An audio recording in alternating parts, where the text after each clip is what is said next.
وَإِذَا رَأَيْتَ الَّذِينَ يَخُوضُونَ فِي آيَاتِنَا فَأَعْرِضْ عَنْهُمْ حَتَّى يَخُوضُوا فِي حَدِيثٍ غَيْرِهِ، اور جب تم ان لوگوں کو دیکھے جو ہماری آیات کے بارے میں فضول بحث کرتے ہیں تو تم ان سے کنارہ اختیار کر لو یہاں تک کہ وہ اس کے علاوہ بات میں مشغول ہو جائیں۔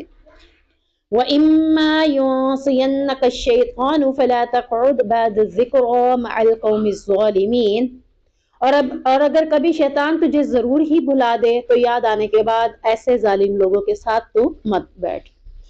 اس آیت میں اللہ رب العزت اپنے ایمان والے بندوں کو حکم دے رہے ہیں، اور یہ حکم ہمارے لیے کتنا اہمیت کے حامل ہے کہ یہ کسی والدہ کا نہیں، والد کا نہیں، کسی بادشاہ شہنشاہ کا نہیں، کسی صدر جنرل کا نہیں، بلکہ یہ سب کائنات کے مالک اللہ رب العزت کا حکم ہے۔ دیکھیں آپ دنیا کے اندر جب کوئی صدر یا کوئی جنرل یا وزیر اعظم کوئی فیصلہ کرتا ہے تو آٹومیٹکلی ساری عوام اس کے فیصلے کو قبول کرتی ہے۔ آپ دیکھ لیں اگر وہ ایونٹ پہ آپ کو کہتا ہے کہ ایونٹ پہ 10 بجے ہالس بند کر دینے، تو کیا ہوتا ہے؟ لائٹیں بند ہو جاتی ہیں۔ اب سارے اس کو فالو کرنے کے پابند ہوتے ہیں، حالانکہ یہ بادشاہ دنیا کے بادشاہ ہیں، یہ وزیر دنیا کے وزیر ہیں۔ ان سے بڑا بھی کون ہے؟ اللہ رب العزت، جو سب سے بڑا ہے، اس کی بات سب سے زیادہ ماننے کا حکم بھی ہمیں دیا جا رہا ہے۔ تو اللہ ہمیں کیا حکم دے رہے ہیں کہ جہاں پر اللہ تعالیٰ اور اس کے رسول کے احکامات کا مذاق اڑایا جائے، جس محفل میں، جس جگہ پر، جس گھر میں، جس بھی جگہ پر، جس ایونٹ میں بھی اللہ اور اس کے رسول کے احکام کا مذاق اڑایا جائے، کون سے احکامات ہیں؟ کسی بھی بات کو لے لیں، دین کا کوئی بھی معاملہ ہے، یعنی آپ اگر ایک ایونٹ میں ہیں یا کسی گھر کے اندر بیٹھے ہیں، کوئی آپ کے پردے پہ مذاق اڑا دیتا ہے، کیوں اڑایا ہے؟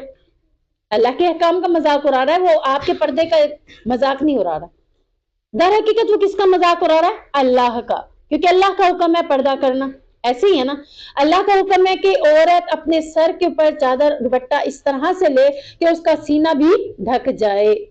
اب اگر کسی نے اللہ کے حکم کو مان کے اس کو پورا کیا ہے اور دوسرا اس کا مذاق اڑا رہا ہے، تو یہ کس کا مذاق اڑایا جا رہا ہے؟ اس کا نہیں، اللہ کے حکم کا مذاق اڑایا جا رہا ہے۔ اگر آپ ابھی چھوٹے ہیں اور آپ نے عبایا پہن لیا ہے، لوگ کیا کہتے ہیں؟ ہائی اتنی چھوٹی تھی ابھی سے عبایا پہن لیا، جبکہ آپ خود دیکھیں کہ آپ کے اندر بڑے ہونے کے آثار نمایاں ہو رہے ہیں، تو آپ خود کہیں اپنے گھر والوں کو کہ مجھے عبایا لے کر دیں۔ کیوں؟ کیونکہ آپ نے محسوس کیا ہے کہ میں اب بڑی ہو رہی ہوں، اور بڑے ہونے کے ساتھ ہی آپ کے لیے عبایا کا حکم ہے، اپنے آپ کو ڈھانپنے کا حکم ہے، اپنے آپ کو چھپانے کا حکم ہے۔ اور اگر کوئی آپ کے اس بات کے اوپر، آپ کے عبایا پہننے پر آپ کی اس بات کو، اس کا مذاق اڑاتا ہے، وہ آپ کا مذاق نہیں اڑا رہا۔ ہمیں تو ایسے لگ رہا ہوتا ہے نا کہ وہ ہمارا مذاق اڑا رہا ہے، وہ ہمارا مذاق نہیں اڑا رہا، کس کا اڑا رہا ہے؟ اللہ کے حکم کا۔ تو اللہ رب العزت کہتے ہیں کہ جس محفل میں، جس جگہ پر، جس گھر میں، جس ایونٹ میں اللہ اور اس کے رسول کے احکامات کا مذاق اڑایا جا رہا ہو، یا عملاً ان کی بے قدری کر رہے ہوں۔ عملاً کیا ہے؟ مذاق اڑانا منہ سے ہے، عملاً کیسے مذاق اڑایا جاتا ہے؟ اس پر عمل نہ کر کے۔ اللہ کہہ رہا ہے کہ جہاں پہ غیر محرم ہے وہاں پہ کیا کرنا ہے؟ آپ بتائیں وہاں کیا کریں گے؟ پردہ کریں گے نا۔ اب عملاً وہاں پہ بے قدری ہو رہی ہے۔ اللہ نے کہا ہے کہ جہاں غیر محرم ہو وہاں پہ ہم پردہ اتار دیتی ہیں، اب یہاں پہ کیا ہو رہا ہے؟ عملاً اللہ کے حکم کی بے قدری ہو رہی ہے۔ تو اللہ نے یہ بھی کہہ دیا کہ جہاں پر عمل میں بھی بے قدری ہو رہی ہو، عمل میں بھی اللہ اور اس کے رسول کے احکامات نہ لیے جا رہے ہوں، یا پھر تیسری محفل اہل بدعت کی ہو۔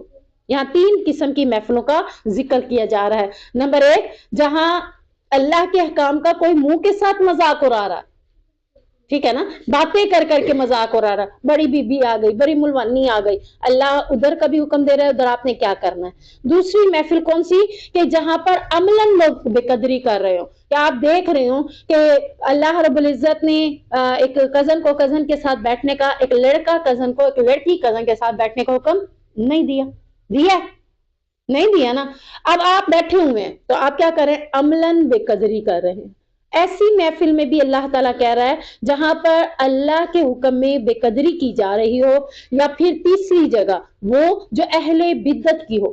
بدعت کہتے ہیں دین میں نئی بات کو نکال لینا، دین سمجھ لینا۔ یہ بھی اہل بدعت لوگ ہیں۔ تو اللہ رب العزت کہہ رہے ہیں وہاں پر اللہ کے احکامات کو کیا کرتے ہیں، توڑ موڑ کر بیان کرتے ہیں۔ بس کرو، اب اللہ نے اتنا بھی نہیں کہا، اتنی بیوی بھی نہ بن بیٹھو، یہ کیا کر رہے ہیں، توڑ موڑ رہے ہیں، اللہ کے حکم کو کیا کر رہے ہیں، توڑ رہے ہیں۔ جب اللہ نے تو حکم دیا ہے ایسا ہی دیا ہے جو اس نے کیا ہوا ہے، اب لوگ کیا کہتے ہیں، بس کرو بس کرو، اتنی بھی بیوی نہ بن جاؤ کہ اب ان فنکشنوں کے اوپر بھی تم ایسے لگو، ایسی جگہ پہ بھی تم ایسے بیٹھو۔ اب دیکھیں میں یہ آیت صبح دیکھ رہی تھی، اس کا مطالعہ جب کر رہی تھی پڑھانے کے لیے، تو میں سوچ رہی تھی کہ اللہ نے آج ہمارے ذہنوں کی عکاسی 1400 سال پہلے کر دی ہے۔ قرآن 1400 سال پہلے آیا نا، ہم آج جو باتیں کر رہے ہیں نا، یہ ہماری عکاسی کر رہا ہے اس آیت کہ لوگ کیا کہتے ہیں، بس کرو، اتنی بھی نہیں ہے، اتنا بھی نہیں ہے، ایسے نہیں ہے، بس کرو، یہ اتنا کافی ہے، آنکھوں کا پردہ کافی ہے، دل کا پردہ کافی ہے، اب یہ پردہ کرنا ضروری نہیں۔ یہ اللہ کے احکام کو کیا کر رہے ہیں، توڑ موڑ رہے ہیں، اپنی مرضی سے اسے بنا رہے ہیں، بس اتنا کافی ہے۔ اب نمازیں کوئی 5 پڑھتا ہے، اچھا بھائی کبھی بیمار ہے تو چھوٹ گئی تو کیا ہوا، یہ بھی اللہ کے احکام کو توڑ دیا۔ اللہ نے کہا ہے بیمار ہو تو چھوڑ دو، کہیں ملتا ہے ہمیں، ہم نے کبھی سنا ہے؟ اللہ نے تو اسے بھی کہا جو کھڑے ہو کے نہیں پڑھ سکتا بیٹھ کے پڑھے، بیٹھ کے نہیں پڑھ سکتا لیٹ کے پڑھے، لیٹ کر نہیں پڑھ سکتا اشارے سے پڑھے۔ ہم کیسے کہہ سکتے ہیں کہ ضروری نہیں ہے نمازیں ہم اس کو توڑ موڑنا شروع کر دیں؟ تو اللہ رب العزت کیا کہہ رہے ہیں، ان احکامات پر ان کو توڑنا، ان میں نکتہ چینی یعنی زبان سے دوان درازی کرنا، الٹے سیدھے معنی پہنا کر اللہ کے احکامات کا مذاق اڑایا جا رہا ہو، جس بھی جگہ پر اس مجلس سے اللہ کیا کہہ رہے ہیں، فَأَعْرِضْ عَنْهُمْ، تم ان سے منہ پھیر لو، تم اس مجلس میں بیٹھ ہی نہیں سکتے، اللہ منع کر رہا، ایسی مجلس میں تم بیٹھ ہی نہیں سکتے جہاں پر اللہ کے احکامات کی شرعی طور پر خلاف ورزی ہو رہی ہو عملاً طور پر، اور یا پھر اس کے اوپر باتیں بنائی جا رہی ہوں، یا پھر اہل بدعت لوگ بیٹھے ہوں۔ ایسی 3 مجلسوں میں اللہ کہہ رہا ہے تم ان سے منہ موڑ لو، ایسی مجلسوں میں تمہیں بیٹھنے کا حکم نہیں ہے، ایسی مجلسوں سے کنارہ کر لو، عارضی طور پر، ہمیشہ کے لیے ان سے منہ نہیں موڑنا۔ اب یہ کیا ہے کہ یہ تو ایسا بندہ ہے میں اسے کبھی بھی نہیں ملوں گی، نہیں، اللہ کہہ رہا ہے عارضی طور پر ان سے منہ موڑ لو، کب تک، جب تک کہ وہ دوسری باتوں میں حتی یخوضوا فی حدیث غیری، یہاں تک کہ وہ دوسری باتوں میں مشغول ہو جائے، یعنی جب دیکھو کہ دین کا مذاق اڑانا انہوں نے بند کر دیا ہے، اب وہ ایسی باتیں نہیں کر رہے، پھر تو تم اس مجلس میں بیٹھ سکتے ہو۔ اب جب پہلے آپ اٹھی ہیں پھر دوبارہ آ کر بیٹھے ہیں تب بھی لوگ آپ یہ باتیں کر سکتے ہیں، پہلے تو ہم ایسے باتیں کر رہے تھے تم اٹھ گئی تھی، اب دوبارہ آ کے بیٹھ گئی، تو ہم انہیں واضح کریں گے جس وہاں کی باتیں تم کر رہے تھے میرے رب نے مجھے حکم نہیں دیا تھا کہ میں اس مجلس میں بیٹھوں، اور جب تم نے ان باتوں سے منہ پھیر لیا ہے، اب وہ باتیں تم نہیں کر رہے، تو اس لیے میں دوبارہ تمہاری مجلس میں آ کر بیٹھ سکتی ہوں، مجھے تمہاری مجلس میں بیٹھنے میں کوئی عذر نہیں ہے، تمہاری باتیں تمہارے عمل کی وجہ سے میں نے وہ مجلس چھوڑی تھی۔ اور اللہ رب العزت آگے اسی آیت کے اندر کیا کہہ رہا ہے، وَإِمَّا يُنْسِيَنَّكَ الشَّيْطَانُ، اگر تجھے کبھی بھی شیطان بھلا دے، یعنی یہ بات بھلا دے کہ میں نے ایسی مجلس میں نہیں بیٹھنا، بھول جاتے ہیں نا کبھی کبھی کہ ہمیں نے ایسی مجلس میں نہیں بیٹھنا تھا، اگر شیطان یہ بات بھلا دے تو تم نے کیا کرنا ہے، شیطان کے بلانے سے تم اس مجلس میں جب بیٹھ بھی جاؤ تو جب تمہیں یاد آ جائے، یاد آنے کے بعد تم اس مجلس کو دوبارہ چھوڑ دو گے، یعنی بھولے بسرے سے تم بیٹھ گئے، یا پھر آپ اچانک ہی بیٹھے تھے، آپ کو نہیں پتا تھا کس طرح کی گفتگو ہو رہی ہے، پھر جب آپ نے دیکھا ایسی گفتگو ہو رہی ہے تو آپ کو یاد آ گیا کہ میں نے تو اس محفل میں نہیں بیٹھنا تھا، تو آپ فوراً اس محفل کو چھوڑ دیں گے۔ اللہ رب العزت کہہ رہے ہیں کیا ہے، فَلَا تَقْعُدْ بَعْدَ الذِّكْرَىٰ مَعَ الْقَوْمِ الظَّالِمِينَ، پھر جب تمہیں یاد آ جائے تو تم ظالم لوگوں قوم میں کبھی بھی نہ بیٹھو، یعنی یہ لوگ کون ہیں جو اللہ کے احکام کا مذاق اڑا رہے ہیں، ظالم۔ یہ کون ہے جو عمل کر کے نہیں دکھا رہے، کون ہے، ظالم۔ اللہ کہہ رہا ہے ایسے ظالم لوگوں کے ساتھ تم اس وقت تک نہ بیٹھو جب تک کہ وہ دوسری باتوں میں مشغول نہ ہو جائے، اور اگر بھولے سے بیٹھ جاؤ تو فوراً اس مجلس کو یاد آنے پر چھوڑ دو۔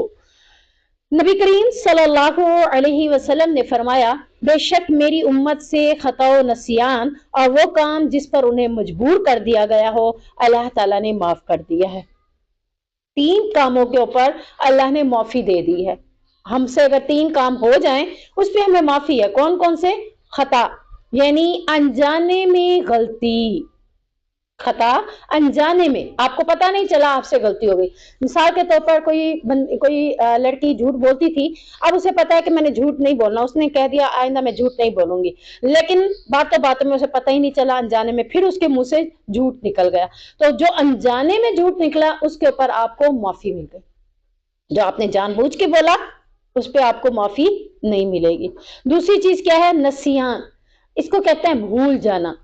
یعنی جیسے میں ظہر کی نماز کا وقت تھا، مجھے بھول گیا، مجھے یاد ہی نہیں رہا کہ میں نے نماز نہیں پڑھی، یاد آنے پہ میں نے پڑھ لی. تو بھولنے والا جو بات ہے اس کے اوپر بھی اللہ رب العزت نے معافی دے دی. یاد آنے پہ کیا کرنا ہے؟ اللہ نے کیا کہا ہے؟ وَإِمَّا يُنْسِيَنَّكَ الشَّيْطَانُ، یہ اسی سے نکل رہا ہے کہ جب شیطان تمہیں بھلا دے اور جب یاد آ جائے تو کیا کریں گے؟ نماز پڑھیں گے یا چھوڑ دیں گے؟ پڑھیں گے. تو بھول جانے پر ٹائم کے اوپر آپ نماز نہیں پڑھ سکے تو آپ کو معافی مل گئی، اور بعد میں جب یاد آیا آپ نے اس نماز کو ادا کیا تو آپ کو اس کے اوپر کوئی گناہ نہیں ہے. تیسری چیز کیا کہا ہے؟ وہ کام جس پر تمہیں مجبور کر دیا گیا ہو. ہم تصویر نہیں بنانا چاہتے لیکن آئی ڈی پر تصویر لازمی ہے. اب ٹھیک ہے نا، اب میں آئی ڈی کی تصویر کے لیے نادرا آفس میں جاؤں گی، نادرا آفس میں جاتی ہوں، اگر مجھے کوئی لیڈیز نہیں ملتی جس سے مجھے تصویر بنانی، پہلے تو تصویر ہی غلط ہے، ٹھیک ہے، اب مجھے وہاں پہ کوئی لیڈیز نہیں مل رہی، اب مجبوری ہے، لیڈیز نہیں ہے، اب جینٹس بیٹھے ہیں، آئی ڈی بنوانا بھی مجبوری ہے. اب اس مجبوری میں میرے لیے کیا ہے؟ میں جینٹ کے سامنے تصویر بنوا رہی ہوں، ٹھیک ہے نا. اب یہ کیا ہے؟ میرے لیے کیا ہے؟ مجبوری ہے نا. مجبوری میں یہ کام کر رہی ہوں، میں زبردستی تو نہیں کر رہی، میں خوشی سے تو یہ کام نہیں کر رہی. اسی طرح جینٹس ہیں، جینٹس اپنی جیبوں کے اندر نوٹس رکھتے ہیں، پیسے رکھتے ہیں، پیسوں کے اوپر کیا بنی ہوئی ہے؟ تصویر. اور اگر کسی کمرے میں تصویر ہو تو نماز ہوتی ہے. اب جینٹس کی جیب میں تصویر ہے تو نماز ہو جائے گی؟ ہو جائے گی. کیوں؟ کیونکہ وہ مجبور ہے. آپ نے اس کو نہیں دیکھا نا، میں مثال جہاں سے دے رہی تھی، جس کام پہ تمہیں مجبور کر دیا. اب اگر جینٹس جیب میں پیسے رکھ کے نہیں جاتے، راستے میں نماز پڑھنے جاتے ہیں، کئی مسائل ان کو پیش آ سکتے ہیں، پیسوں کی ضرورت پڑ سکتی ہے کہ نہیں پڑ سکتی انہیں، لہٰذا وہ مجبوری ہے، انہوں نے پیسے رکھنے. اب انہوں نے پیسے رکھے ہیں، نماز پڑھ رہے ہیں. اب کوئی کہے کہ ہائی ان کی جیبوں میں تو تصویریں ہیں، یہ نماز پڑھ رہے ہیں، ہم انہیں بتا سکتے ہیں کہ وہ کون ہے؟ مجبور کر دیے گئے. پیسوں کے اوپر تصویر حکومت نے لگائی ہے، ہم نے تو نہیں لگائی نا.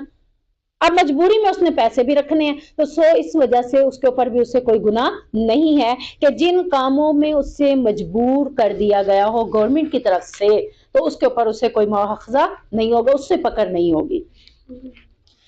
وَمَا عَلَى الَّذِينَ يَتَّقُونَ مِنْ حِسَابِهِمْ مِنْ شَيْءٍ، اور ان لوگوں کے ذمے جو بچتے ہیں ان کے حساب میں سے کوئی چیز نہیں. وَلَٰكِنْ ذِكْرَىٰ لَعَلَّهُمْ يَتَّقُونَ، اور لیکن یاد دہانی ہے تاکہ وہ بچ جائیں. یعنی جو لوگ ایسی مجلسوں سے اجتناب کرتے ہیں ان کے لیے یہ آیت ہے کہ جنہوں نے 3 مجلسوں کے بارے میں پڑھ لیا کہ ان 3 مجلسوں میں نہیں بیٹھنا، اب وہ ان 3 مجلسوں سے اجتناب کرتے ہیں، ایسی مجلسوں میں جہاں اللہ کے دین کا مذاق اڑایا جائے، اللہ کی باتوں پہ مذاق اڑایا جائے، اللہ کے قرآن کا دیکھیں، اب اللہ کے قرآن کا مذاق، در حقیقت اللہ کے قرآن کا مذاق اڑایا جا رہا ہے. اگر آپ ایک چھوٹی سی بات کا کہتے ہیں نا بی بی ملوانی، اب وہ بی بی ملوانی کس کے حکم سے بنی ہے؟ قرآن اسے بتا رہا ہے نا کیسے بننا ہے. آپ نے جب اسے ایسے کہہ دیا، آپ نے اس کا مذاق اڑانے کے لیے یہ لفظ استعمال کیے ہیں. ایک ہوتا ہے اسے عہدہ دینے کے لیے اور ایک ہوتا ہے مذاق، استہزاء. تو اگر آپ نے اس کا مذاق اڑانے کے لیے یہ لفظ استعمال کیا، در حقیقت آپ نے کس کا مذاق اڑایا؟ اس کا نہیں، قرآن کا مذاق اڑا رہے. کتنی بڑی بات ہے. کتاب اللہ کی ہے، سینوں میں ہمارے محفوظ ہے، اور پھر ہم اس کا مذاق اڑا رہے ہیں لوگوں کے اوپر باتیں کر کے. تو اللہ تعالیٰ کہتے ہیں ایسے لوگ جو ایسی مجلسوں میں نہیں بیٹھتے جہاں اللہ کے دین کا مذاق اڑایا جاتا ہے اور وہ اس گناہ سے اپنے آپ کو محفوظ کرتے ہیں. پتہ چلا یہ کیا ہے؟ یہ بھی ایک گناہ ہے.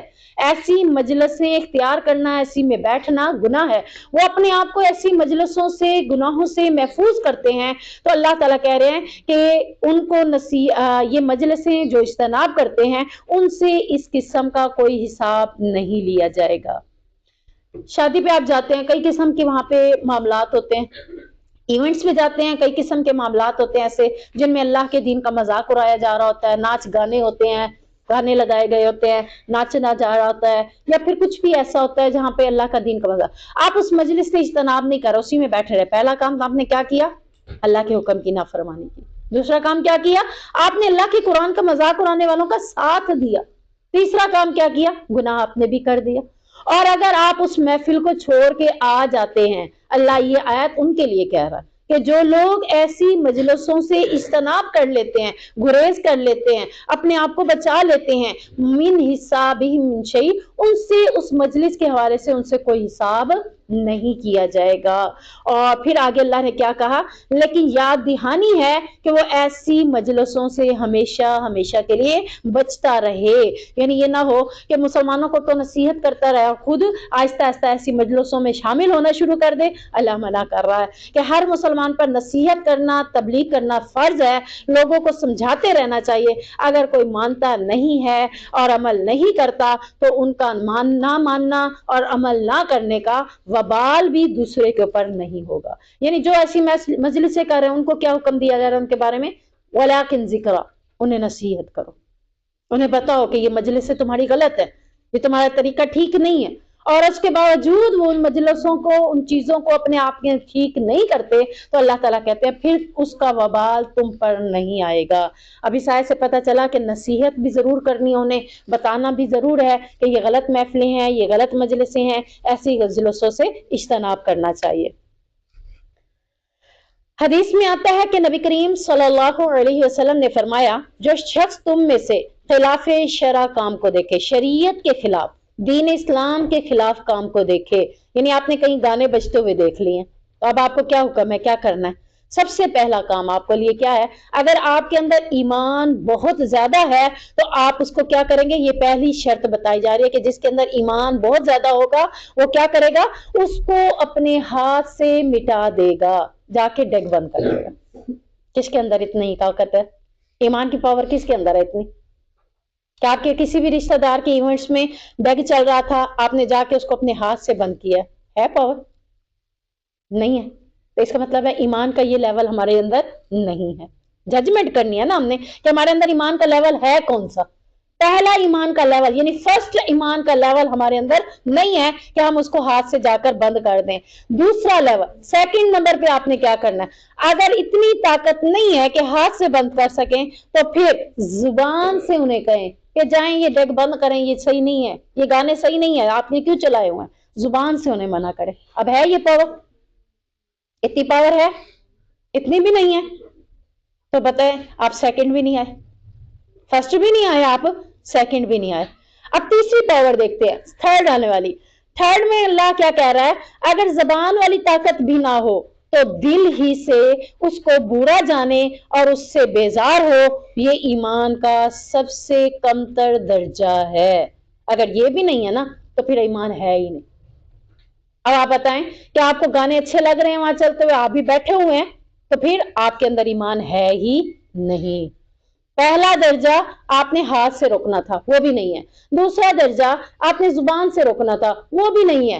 تیسرا درجہ دل میں اس کو برا جاننا تھا، اگر نہیں جانا برا، وہیں پہ بیٹھے رہے، اچھا لگ رہا ہے، تو پھر کیا اس حدیث سے پتہ چل رہا ہے؟ اس حدیث کی روشنی سے پتہ چل رہا ہے کہ ایمان کا کمزور درجہ، کم ترین درجہ بھی ہمارے اندر نہیں ہے۔ تو پھر جب یہ بھی نہیں ہے تو کیا ہم ایمان والے ہیں کہ نہیں؟ پھر یہ ایک سوال آتا ہے، پھر یہ کوشچن اٹھتا ہے کہ ہمارے اندر تینوں درجے ایمان کے، تینوں لیول ہی نہیں ہیں۔ جب تینوں نہیں ہیں تو اللہ رب العزت نے جو ایمان کے لیول کی کیپیسٹی بتائی تھی وہ ہمارے اندر نہیں ہے، تو پھر سوچے کہ ہم مسلمان، ایمان والے، اپنے آپ کو دعوے کرنے والے، پتہ نہیں ہم کہاں کھڑے ہیں۔ اللہ رب العزت ہمارے اندر پاور پیدا کر دے ایمان کی کہ ہم اس قدر پاور والے بن جائیں کہ لوگوں کو غلط کاموں سے روک سکیں۔ کوئی طریقہ تو ہو نا، نہیں روک سکتے تو کم از کم دل میں تو اس کو برا جانے، پہلا سٹیپ تو اٹھائیں۔ آج اپنے دل میں، پچھلی بار آپ کو ٹارگٹ ملا تھا کہ صبح شام کے اذکار آپ نے ڈیلی پڑھنے ہیں، تو آپ نے کوشش کی ہے، جنہوں نے کی ہے وہ الحمدللہ، جنہوں نے نہیں کی نیکسٹ دوبارہ اگلی اتوار میں نے دوبارہ پوچھنے ہیں، ٹھیک ہے نا؟ وہ اگلے اس سٹیپ کو بھی پورا کریں گے۔ نیکسٹ سٹیپ اب کیا کرنا ہے کہ برائی کو برائی سمجھنا ہے، اچھا نہیں سمجھنا۔ کہیں گانا چل رہا ہے تو آپ کو اچھا نہیں لگنا چاہیے، کہیں گناہ کا کام ہو رہا ہے تو آپ کو اچھا نہیں لگنا چاہیے۔ یہ سٹیپ دیکھیں، آپ پورے ہفتے میں کوشش کریں کہ آپ میں سے کس کس کے اندر آتا ہے، تو یہ کیا ہو جائے گا؟ کمزور درجہ تو آنا شروع ہو جائے گا نا۔ جب کمزور آئے گا، کہتے ہیں نا جب پہلی سیڑھی چڑھیں گے تو دوسری سیڑھی بھی چڑھیں گے، پہلی سیڑھی چڑھ جائیں گے، کمزور درجہ آ جائے گا تو اگلی سیڑھی بھی چڑھنے کی انشاءاللہ ہم کوشش کریں گے۔ اب دوسری حدیث سے ہمیں پتہ چلتا ہے کہ جب ہم برائی کو دیکھتے ہوئے بھی دل میں نہ اسے برا جانے نہ اس کو بتائیں، تو اس کے حوالے سے دوسری حدیث کے اندر مفہوم کے اندر الفاظ آتے ہیں کہ لوگ جب برائی کو دیکھیں اور اسے ختم نہ کریں، اسے منع نہ کریں، تو قریب ہے کہ اللہ سب کو عذاب کی لپیٹ میں لے لے گا۔ ان کے اوپر تو عذاب آئے گا ہی آئے گا جنہوں نے چلائے ہوئے ہیں۔ اب کس کو؟ سب کو عذاب کی لپیٹ میں لے لے گا۔ اس کو بھی لے لے گا جس نے برائی سے نہ دل میں برا جانا، نہ روکنے کی کوشش کی ہاتھ سے، نہ زبان سے، نہ دل میں برا جانا۔ جب عذاب آئے گا تو وہ بھی ساتھ اس میں لپٹ جائے گا، اس عذاب کے اندر وہ بھی شامل ہو جائے گا۔ تو کم از کم اپنے آپ کو عذاب کی لپیٹ سے نکالنے کی کوشش تو کریں کہ کم از کم ہم وہ تو بن جائے کہ دل میں برا جان لیں۔ اللہ جانتا ہے کہ مجھے یہ چیز اچھی نہیں لگتی، میں کسی کو منع نہیں کر سکتی، تو کوئی بات نہیں، کم از کم اپنے لیے تو میں کہوں کہ یہ مجھے اچھا نہیں لگتا۔ میں نے اٹھایا موبائل، واٹس ایپ چلایا، لوگوں کے سٹیٹس دیکھنا شروع کیے، اور وہاں پہ دیکھتی گئی، گانے بھی دیکھتی گئی، میوزک بھی چل رہے ہیں وہ بھی دیکھتی گئی، کیونکہ سٹیٹس پہ تو یہی کچھ ہی لگے ہوتے ہیں۔ اب میں نے برا ہی نہیں جانا تو میں خود ہی اس کو دیکھتی چلی جا رہی ہوں۔ اب کسی نے میرے پر پریشر تو نہیں ڈالا ہوا نا کہ ضرور میں اس کو دیکھوں، کسی نے منع سختی کی ہوئی ہے کہ اس کو دیکھنا ہے؟ اب یہ میں اپنے شوق سے دیکھ رہی ہوں، اور اگر میں دل میں اس کو برا جان رہی ہوں تو میں گانے والے سٹیٹس کو کیا کروں گی؟ ریجیکٹ کر دوں گی، آگے کر دوں گی کہ نہیں، یہ والا میں نے سٹیٹس نہیں دیکھنا۔ تو یہ چیز کم از کم آپ کے اندر آ گئی تو عذاب کی لپیٹ سے نکل آئیں گے۔ اگر نہ آئی تو عذاب کی لپیٹ جب اللہ کی طرف سے عذاب آئے گا تو اس میں ہم بھی لپٹے چلے جائیں گے۔ اللہ ہمیں ایسے لوگوں سے محفوظ فرمائے۔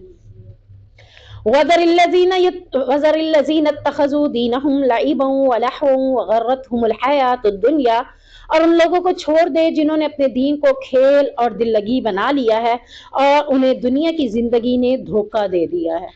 اب آپ دیکھیں ہمیں بھی دنیا کی زندگی نا دھوکہ دے رہی ہے۔ کیسے دھوکہ دے رہی ہے؟ ہمیں اتنی اچھی لگتی ہے، ہائے کتنی پیاری زندگی ہے، اس میں رنگینیاں نہ کروں، خوبصورتیاں نہ کروں، پارلروں سے تیار نہ ہوں، میک اپ نہ کروں، یہ میکسیاں غرارے نہ پہنوں، یہ شوشے نہ کروں، یہ سب کچھ نہ کروں۔ کیسے ہو سکتا ہے؟ ہمیں دنیا کی زندگی کیا دے رہی ہے؟ دھوکہ دے رہی ہے، اور ہم اس میں کیا کر رہے ہیں؟ کھیل اور دل لگی۔ اللہ جانتا تھا نا اپنے بندوں کو، اس لیے اللہ نے آیات بھی ویسے نازل کر کے انسان کو بتا دیا، تاکہ کل قیامت کے دن ہم اللہ کو نہ کہہ سکے اللہ ہمیں کیا پتا تھا ایسا بھی ہوگا۔ اللہ پہلے ہی بتا رہا ہے کہ دنیا کی زندگی تمہارے لیے کیا ہے؟ دھوکہ ہے، اور اس میں تم نے اس دنیا کو اپنے لیے کیا بنا لیا؟ کھیل اور دل لگی بنا دیا۔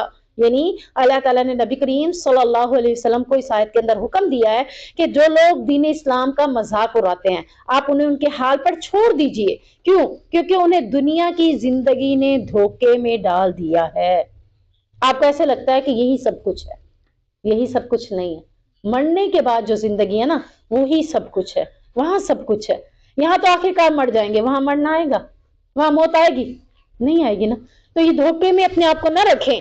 اور جو لوگ اللہ کے احکامات کا مذاق اڑاتے ہیں، اللہ کیا کہہ رہا ہے کہ وہ دنیا کی زندگی میں دھوکے میں اپنے آپ کو ڈال دیا ہے اور اسی پہ مطمئن ہے، اور سمجھتے ہیں کہ اس کے بعد ہمیں کوئی زندگی نہیں ملے گی، اور اسی دنیا سے وہ ساری لذتیں، ساری رنگینیاں اپنے لیے لینے کی کوشش کرتے ہیں۔ جس کی زندگی دنیا کا مقصد بن جائے، جینے کا مقصد بن جائے نا، وہ دنیا کے اندر ہی سب کچھ لینے کی کوشش کرتا ہے، اور جس کا مقصد آخرت کی زندگی بن جائے نا، وہ کہتا ہے یا اللہ جنت میں سب کچھ دے دینا۔ مجھے یہاں پہ ایک حدیث کا یاد آ رہی ہے جس کا مفہوم ہے کہ صحابہ کہا کرتے تھے کہ اگر کبھی ہمیں کھانے میں 3-4 نعمتیں اکٹھی مل جاتی تھی نا تو ہم سوچنے پہ مجبور ہو جاتے کہیں اللہ ہماری نیکیوں کا اجر ہمیں دنیا میں تو نہیں دے رہا، آخرت میں بھی کہیں ہمارا حصہ نہ ہو۔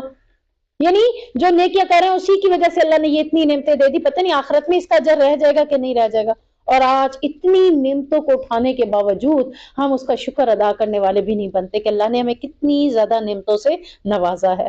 تو دنیا کو دھوکہ نہ سمجھیں، دنیا کو اپنے لیے دھوکے کا سامان نہ بنائیں، بلکہ اس کو دھوکہ سمجھیں کہ یہ ہمیں دھوکہ دے رہی ہے، میں نے آخر کار یہاں سے چلے جانا ہے، یہ سب کچھ یہیں چھوڑ جانا ہے۔ اپنے ساتھ کیا لے کے جانا ہے قبر میں؟ وعامل الصالحات۔ کچھ اور بھی لے جائیں گے آپ؟ کبھی کسی کو دیکھا کوئی اور کچھ لے گیا؟ نہیں لے کے جا سکے نا، مال متاع، کپڑے، فیشن، سب کچھ وہیں کا وہیں رہ گیا۔ ساتھ کیا جا رہا ہے اس کے؟ صرف اچھائیاں اور برائیاں۔ اور اگر اچھائیاں ہیں، وعامل الصالحات کا ڈھیر ہے، کپڑوں کا ڈھیر نہ بنایا کریں، زیادہ وعامل الصالحات کا ڈھیر بنایا کریں کہ میں جب اس دنیا سے جاؤں تو میرے پاس نیکیوں کا ڈھیر زیادہ ہونا چاہیے۔ تو نیکیوں کا ڈھیر جب ہوگا تو اس کا فائدہ بھی زیادہ ہو جائے گا. تو اپنی دنیا کی زندگی کو کھیل تماشا نہ بنائیں، بلکہ اس میں اپنی آخرت کی ترجیح دیں، آخرت کی فکر کریں.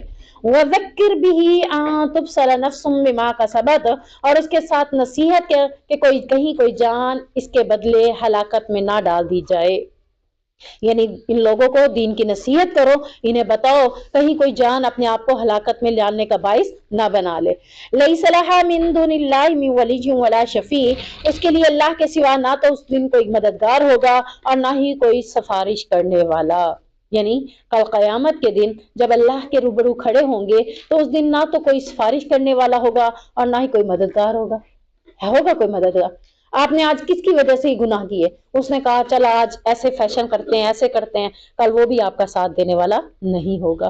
ہر کوئی اپنے آپ کو چھڑا لے گا، نفسا نفسی کا عالم ہوگا. اور اگر آگے مزید فرمایا کہ وَإِن تَعْدِلْ كُلَّ عَدْلٍ لَا يُؤْخَذْ مِنْهَا، اور اگر کوئی فدیہ دے ہر فدیہ تو اس سے نہ لیا جائے گا. یعنی اگر وہ اللہ سے کہے اللہ میرے پاس دنیا میں جتنا مال تھا سارا لے لے، میرے پاس جو کچھ تھا وہ لے لے، آج مجھے جنت دے دے، اللہ کہہ رہا ہے اس سے وہ نہیں لیا جائے گا. آج جنت کس بیس پہ ملے گی؟ نیکیوں کے بیس پہ، جو آپ نے دنیا میں کوشش کی ہوگی، جو آپ نے دنیا میں اپنی زبان سے اچھائیاں کرنے کی کوشش کی ہوگی، اس بیس پہ تو آپ کو مل جائے گا. نہ تو کوئی آپ کی مدد کرنے والا ہوگا، نہ کوئی سفارش کرنے والا ہوگا، اور نہ ہی اللہ رب العزت کہہ رہے فدیہ دے کر یعنی پیسے لے کر آپ کو چھڑایا جائے گا. ایسا کوئی بھی عمل آپ کے کام نہیں آئے گا. اور پھر یہی لوگ ہیں اولئک الذین ابسلوا بما کسبوا، کہ یہی لوگ ہیں جو ہلاکت کے سپرد کر دیے گئے ہیں اس کے بدلے جو انہوں نے کمایا. دنیا میں جو آپ نے کیا تھا اسی کے بدلے میں آپ کو کیا مل جائے گی؟ ہلاکت والی زندگی، جہنم والی زندگی. اللہ کہہ رہے ہیں میں نے نہیں دی ان کو، ان کے اپنے کمانے کی وجہ سے. جیسے کہتے ہیں نا کما کر آؤ گے 2 روپے کمائے 10 روپے کمائے، بھائی تم نے کمایا جو بھی کمایا، نیکیاں کمائیں یا برائیاں کمائیں ہم نے ہی کمائی ہیں. آج انہی کی کمائی کا بدلہ ہمیں دیا جا رہا ہے. جس نے نیکیاں کمائی اس کو وہ بدلہ دیا جائے گا، جس نے برائیاں کمائی ہوں گی اس کو برائی کا بدلہ دیا جائے گا. اور برائی کے بدلے میں کیا ہوگا؟ لہم شراب من حمیم وعذاب علیم بما كانوا یکفرون. ان کے لیے کیا ہوگا؟ گرم کھولتا ہوا پانی، بہت زیادہ ابلتا ہوا. کیسے حدیث میں آتا ہے؟ جیسے ہانڈی کو جوش آتا ہے. آپ تو ہانڈی کو ہاتھ ہی نہیں لگاتے، اب وہ جوش والا پانی کون پیے گا؟ کبھی آپ سالن بنانے کھڑے ہو نا، آپ کو کہا جائے سالن کو ذرا ٹیسٹ تو کر کے بتائے، بھئی اتنا گرم کون نکالے؟ کھا سکیں گے؟ نہیں نا. تو اتنا گرم کھولتا ہوا پانی پینے کو دیا جائے گا. یہ کس وجہ سے دیا گیا؟ اللہ نے دیا ہے. ہمارے برائیوں کی وجہ سے ہمیں ملا، ہمارے برے اعمال کی وجہ سے جو ہم نے کمایا آج اس کا بدلہ ہمیں مل رہا ہے. اور پھر عذاب علیم، درد دینے والا عذاب ہوگا. کہاں کہاں سے درد ملے گا؟ آج تھوڑا سا درد ہو کچھ کھانے کو دل نہیں کرتا، سر میں درد ہے کچھ نہیں کھا، دل کو کوئی بات جا کے لگی ہے نہیں کھانا میں نے کھانا.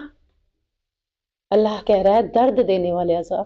کون کون سے درد دیں گے، کہاں کہاں درد دیں گے، ہم نہیں سمجھ سکتے اس کو. اللہ کی جیسے نعمتیں بے بہا ہیں ایسے عذاب بھی بہت ہی گہرے ہیں. اور یہ سب کس وجہ سے ہوگا؟ دنیا میں انہوں نے اللہ کی آیات کے ساتھ کفر کیا. کفر اللہ کی آیات کے ساتھ کیسے ہوتا ہے آپ کے مائنڈ کے مطابق؟ کوئی بتائے گا؟ اللہ کی آیات کے ساتھ کفر کیسے ہوگا؟ مذاق اڑانا، اس پہ عمل نہ کرنا. ٹھیک ہے نا. ایک آیت میں اللہ تعالیٰ جیسے ابھی پیچھے کہہ رہا ہے کہ ایسی مجلس میں نہ بیٹھیں، یہ آیت ہی ہے نا، ایسی مجلس میں نہیں بیٹھنا. اب آپ اس مجلس میں جا کر دوبارہ بیٹھ گئے ہیں، پھر آپ نے کیا کیا؟ مذاق ہی اڑایا ہے نا. تو یہی ہے اللہ کی آیات کے ساتھ کو. سینے میں قرآن موجود ہے، پڑھ بھی رہے ہیں، آپ تراویاں بھی پڑھ لیں، صبح بھی پڑھ لیں، شام بھی پڑھ لیں، لیکن آپ نے اس بات پہ جب عمل نہیں کیا تو آپ نے کیا کیا؟ اللہ کی آیات کے ساتھ کفر کر دیا. اور جس نے کفر کیا اسی کا یہ انجام بتایا جا رہا ہے کہ ان کے لیے دردناک عذاب بھی ہے اور گرم کھولتا ہوا پانی بھی انہیں دیا جائے گا. آپ صلی اللہ علیہ وسلم نے فرمایا جہنم میں سب سے ہلکا عذاب اس آدمی کو ہوگا جسے آگ کی جوتیاں پہنائی جائیں گی، جس سے اس کا دماغ کھولنے لگے گا. یہ حدیث بہت دفعہ ہم نے پڑھ لی، تو ذرا اندازہ کریں کہ جب جہنم کا سب سے ہلکا عذاب یہ ہے تو اس سے بڑے بڑے عذاب کیا ہوں گے. کہ جس سے آپ کا کیا ہوگا، دماغ ہنڈیاں کی طرح کھولنے لگے گا۔ قل اندعو من دون اللہ ما لا ينفعنا ولا يضرنا ونرد على اعقابنا بعد اذ هدانا اللہ، کہہ دیجئے اے نبی کریم صلی اللہ علیہ وسلم، کیا ہم اللہ کے سوا اس کو پکاریں جو نہ ہمیں نفع دیتا ہے اور نہ ہی ہمیں نقصان دیتا ہے، اور ہم اپنی ایڑیوں پر پھیر دیے جائیں اس کے بعد کہ اللہ نے ہمیں ہدایت دی۔ جب کفار مکہ نبی کریم صلی اللہ علیہ وسلم کو آ کر کہتے تھے کہ تم دوبارہ ہمارے دین میں آ جاؤ، ہمارے بتوں کے جیسے ہم پوجا کرتے ہیں تم بھی پوجا شروع کر دو، ہمارے جیسے معاملات شروع کر دو، تو اللہ رب العزت نے نبی کو یہ جواب دینے کا حکم دیا تھا کہ آپ ان کو کہہ دیجئے، کیا کہہ دیجئے، کہ میں اللہ کے سوا اس کو پکاروں جو ہمیں نہ نفع دیتا ہے نہ نقصان۔ بت کوئی نفع دیتے تھے، بت کوئی نقصان دیتے ہیں۔ اسی طرح قبروں کے اندر پڑا ہوا شخص جو کہ مردہ ہے، آپ کو کوئی فائدہ اور نفع دے سکتا ہے؟ نفع دے سکتا ہے، نقصان دے سکتا ہے؟ جب ایک مردہ انسان قبر میں آپ کو فائدہ بھی دے سکتا ہے، نفع بھی دے سکتا ہے، پھر اس کو دفنایا کیوں؟ پھر تو دفناؤ ہی نہ اسے۔ کیا خیال ہے؟ جب وہ ہمیں فائدہ دے رہا ہے تو پھر تو ایسے ہی رکھ دو، وہ ہمیں فائدہ دے گا، اس کو دفنانے کی کیا ضرورت ہے؟ اللہ کے نبی کو کہا جا رہا ہے کہ جو چیز آپ کو نفع ہی نہیں دیتی، نقصان ہی نہیں دیتی، تو اس کی عبادت کیسے کر سکتے ہیں؟ اس کے بعد کہ اللہ نے ہمیں ہدایت دے دی کہ ان لوگوں کی عبادت نہیں کرنی، بتوں کی بھی اور مردہ انسانوں کی بھی عبادت نہیں کرنی۔ سجدہ کرنا ہے تو کس کو کرنا ہے؟ صرف اللہ کو۔ اگر ہمیں یہ بات پتہ ہے اور کوئی مجھے آ کے کہہ دیتا ہے چلو فلاں دربار پہ چلتے ہیں، وہاں سجدہ کر کے آئیں گے، وہاں حاضری دے کر آئیں گے، اب میں جاؤں گی وہاں پہ جبکہ مجھے پتہ ہے کہ سجدہ نہیں کرنا وہاں پہ جا کے؟ میں نہیں جاؤں گی نا۔ اسی طرح نبی کو مجبور کرتے تھے کہ آؤ ہمارے بتوں کے ساتھ پوجا کرو، تو اللہ کے نبی کو جواب دیا گیا کہ آپ کہہ دیجئے کہ ہم تو اللہ کی عبادت کرتے ہیں، اس کے سوا کسی اور کو نہیں پکاریں گے کیونکہ اس نے ہمیں ہدایت دے دی ہے۔ الذی استحوته الشیاطین فی الارض حیران، اس شخص کی طرح جسے شیطانوں نے زمین میں بہکا دیا، یعنی میں اس طرح سے نہیں ہو سکتا، اس شخص کی طرح نہیں ہو سکتا جسے شیطان نے زمین میں بہکا دیا۔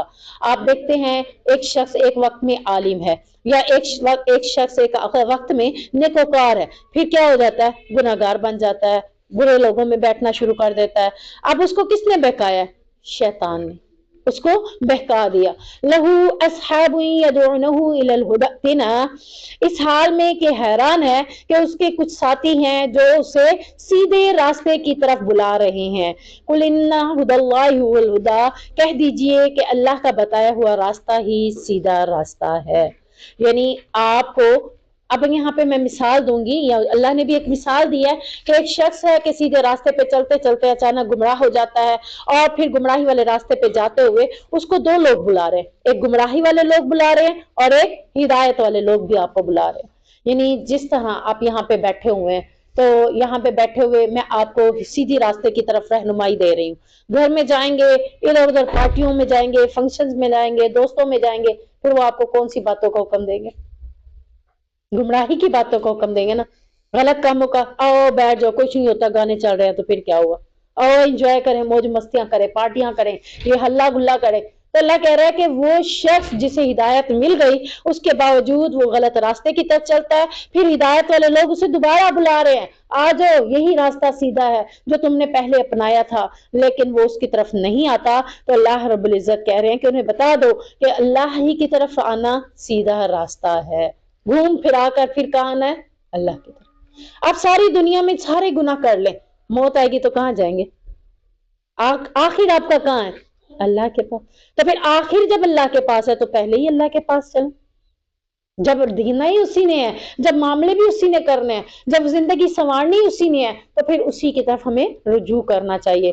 وَأُمِرْنَا لِنُسْلِمَ لِرَبِّ الْعَالَمِينَ، ہمیں حکم دیا گیا ہے کہ ہم جہاں کے رب کی، یعنی پورے جہانوں کے رب کی عبادت کریں، اس کے فرما بردار بن جائیں، اس کے مطیع ہو جائیں، اس کی اطاعت کرنے والے بن جائیں۔ اللہ نے کس کو حکم دیا ہے؟ ہمیں حکم دیا ہے کہ اگر اطاعت کرنی ہے تو کس کی کرو؟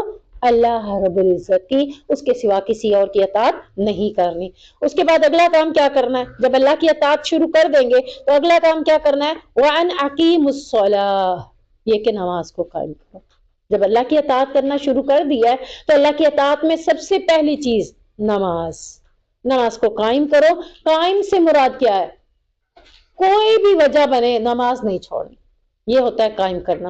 نماز کو پڑھنا کیا ہوتا ہے؟ ایک پڑھ لی، چار چھوڑ دی، چار پڑھی، ایک چھوڑ دی، کبھی پڑھی کبھی نہیں پڑھی، تو یہ کیا ہوتا ہے؟ نماز کو پڑھنے والا۔ آپ کے ساتھ ایک لقب بن جائے کہ یہ بچی نماز کو قائم کرنے والی ہے، آپ نے اپنے آپ کو ایسا بنانا ہے۔ نماز پڑھنی نہیں آپ لوگوں نے، نماز کو قائم کرنے والا، کہ کچھ ہو جائے، کہیں چلی جائے، اس بچی نے نماز کو قائم کرنا ہے۔ کیوں؟ کیونکہ یہ قائم کرنے والی ہے، یہ ہمیشہ اس کے اوپر پابندی کرنے والی ہے۔ اس نے نہ سردی دیکھی ہے، نہ گرمی دیکھی ہے، نہ نیند دیکھی ہے، نہ کسی کا گھر دیکھا ہے، نہ فنکشنز دیکھے ہیں، نہ دوسرے معاملات دیکھے ہیں، یہاں تک کہ اس نے اپنے میک اپ کی پرواہ بھی نہیں کی۔ صبح سے میک اپ کر کے جائیں گے کسی کے گھر، دوپہر ہو گئی ہے، ابھی کیوں اتاریں؟ ابھی عید آ رہی ہے، عید پہ ہی دیکھ لیں، ابھی کیوں بھائی، ابھی نہیں، نماز چھوڑ دیں گے، میک اپ نہیں اتاریں گے، پھر اثر ہو گئی، نہیں بھی ابھی بھی نہیں، ابھی بھی میک اپ صحیح ہے، ابھی تو ہم ادھر ہی بیٹھے۔ نہیں، یہ کون ہے؟ نماز کو پڑھنے والی۔ اور جو نماز کو قائم کرنے والی ہے وہ کیا کرے گی؟ جا کے وضو کرے گی، وہ نماز کو ادا کرے گی۔ وَاتَّقُوا، اور پھر اللہ رب العزت کہہ رہے تیسرا کام، اسی سے ہی ڈرو، کسی کا ڈر دل میں نہ پیدا کرو۔ اگر میک اپ نہیں اتار رہے، اگر نماز نہیں پڑھ رہے، اگر عبادت نہیں کر رہے، تو اس کے سامنے کھڑے ہونے سے ڈر جاؤ۔ وَهُوَ الَّذِي إِلَيْهِ تُحْشَرُونَ، اور وہی تو ہے جس کی طرف ہم سب کو اکٹھے ہو کر جانا ہے، وہی اللہ ہی تو ہے جہاں ہم سب نے اکٹھے ہو کر جانا ہے۔ وَهُوَ الَّذِي خَلَقَ السَّمَاوَاتِ وَالْأَرْضَ بِالْحَقِّ، اور وہی تو ہے جس نے آسمانوں کو اور زمین کو حق کے ساتھ پیدا کیا۔ وَيَوْمَ يَقُولُ كُن فَيَكُونُ، اور جس دن کہے گا ہو جا تو وہ ہو جائے گا۔ یعنی کیا ہو جائے گا؟ اس کے بارے میں کیا آتا ہے کہ اللہ رب العزت نے زمین و آسمان کو بنایا حق کے ساتھ۔ تمام مخلوقات کا مالک آخر کون ہے؟ اللہ۔ آسمانوں کا مالک بھی کون ہے؟ اللہ۔ زمین کا مالک بھی کون ہے؟ اللہ۔ تو اللہ تعالیٰ کہہ رہے ہیں قیامت کے دن ان سب لوگوں کو میدان محشر میں جب اکٹھا کیا جائے گا تو کس طرح اکٹھا کیا جائے گا؟ ایک ایک قبر سے ایک ایک کو نہیں کہا جائے اٹھو نکلو اٹھو نکلو، جیسے ہم اپنے بچوں کو اٹھا رہے ہوتے رضائیوں سے، اٹھ جاؤ فلاں، اٹھ جاؤ فلاں کا نام لے رہے ہوتے فلاں، اٹھ جاؤ۔ اللہ کہہ رہا ہے کہ میں کیسے اٹھاؤں گا؟ کن، سارے لوگ کھڑے ہو کر میدان محشر کی طرف دوڑ لگا دیں گے۔ اللہ اکبر۔ تو آج اللہ کے کن سے آپ نماز کے لیے کیوں نہیں کھڑے ہوتے؟ کل مرے ہوئے بھی اٹھ کے کھڑے ہو جائیں گے، آپ کا بس نہیں چلے گا۔ تو آج آپ کے اختیار میں ہے نیند سے اٹھ کے نماز پڑھنا، تو آپ کیوں نہیں پڑھتے؟ اس دن کیا ہوگا؟ اللہ کہے گا وَيَوْمَ يَقُولُ كُن فَيَكُونُ، اس دن کہے گا کن، سارے قبروں سے نکل کر میدان محشر میں جمع ہونا شروع ہو جائیں گے۔ کوئی یہ نہیں کہے گا مجھے نیند پیاری ہے، میں مردہ ہی صحیح ہوں، مجھے کیوں اٹھایا گیا، کوئی کچھ نہیں کہے گا۔ سب لوگ میدان محشر میں جمع ہو جائیں گے کیونکہ وہ جمع کرنے پر قادر ہے۔ اب دیکھیں، سم ٹائم ایسا ہوتا ہے کہ آپ سونا چاہتے ہیں لیکن آپ کو نیند نہیں آتی۔ ہوا ہے کبھی کسی کے ساتھ ایسا؟ ہوتا ہے نا، آپ سونا چاہ رہے تھے لیکن نیند نہیں آ رہی ہوتی، بھئی مجھے نیند نہیں آ رہی، میں کیا کروں، مجھے نیند نہیں آ رہی، رات کے 11 بج گئے، 12 بج گئے، 1 بج گئے، نیند نہیں آ رہی، 2 بج گئے، کبھی پھر بھی نیند نہیں آ رہی۔ قادر ہے وہ رب کے نہیں ہے؟ وہی قادر ہے نا جو آج آپ کو جگا رہا ہے، اور اگر ابھی چاہے تو ابھی آپ کو نیند آ جائے، ایسے ہے نا؟ تو وہ قادر ہے کہ کن کے ساتھ سارے لوگوں کو میدان محشر میں جمع کرے گا، اور اس کی مراد اس میں کیا ہے؟ وَلَهُ الْمُلْكُ يَوْمَ يُنفَخُ فِي الصُّورِ، اس کی بات ہی سچی ہے اور اسی کی بادشاہی ہوگی جس دن سور میں پھونکا جائے گا۔ تو سور کے بارے میں صحابہ نے پوچھا تھا نبی کریم صلی اللہ علیہ وسلم سے، صحابہ میں سے بھی ایک دیہاتی نے پوچھا تھا۔ آپ صلی اللہ علیہ وسلم کے پاس ایک دیہاتی آیا، اس نے عرض کی اللہ کے رسول صلی اللہ علیہ وسلم سور کیا چیز ہے؟ تو آپ صلی اللہ علیہ وسلم نے فرمایا اس سے مراد وہ سینگ ہے جس میں سور، یعنی جس میں پھونکا جائے گا، جیسے ہوا، ایک منہ کے اندر اس نے زاویہ بنایا ہوا ہے، فرشتے کی ڈیوٹی ہے، فرشتہ نے اپنا منہ پھلایا ہوا ہے، اور جیسے آپ منہ کو پھلا کر کس میں بھرتے ہیں؟ غبارے میں، غبارے میں بھرتے ہیں نا ہوا، تو سینگ ہوگا، اس کے اندر وہ پھونک مارے گا اور پھر اس سے پوری دنیا کے اندر وہ ہوا چلی جائے گی، اور پھر یہی ہے یہاں پہ ذکر کہ جس دن وہ سور پھونکا جائے گا، غیب اور حاضر کو جاننے والا ہے وہ، اور اسی دن وہ کمال حکمت والا، پوری خبر رکھنے والا سب لوگوں کو جمع کر دے گا۔ یعنی یہ وہ دن ہوگا جس دن فرشتے نے وہ ہوا پھینک دی، وہ سور کی ہوا جو اس کے منہ میں ہے وہ پھونک کر اس نے سین کے اندر پھینک دی، اس دن قیامت برپا ہو جائے گی، اور اسی دن میدان محشر کے اندر سارے لوگوں کو جمع کیا جائے گا۔ تو اللہ سے دعا ہے کہ اللہ ہمیں جب تک زندگی دے اسلام پر دے، موت دے تو اسلام پر دے، اور جب میدان محشر میں اکٹھا کرے تو اللہ رب العزت اپنے عرش کا سایہ نصیب فرما دے۔ ربنا تقبل منا انک انت السمیع العلیم وتب علینا انک انت التواب الرحیم، وصلی اللہ علی النبی، سبحانک اللہم وبحمدک، اشہد ان لا الہ الا انت، استغفرک واتوب الیک۔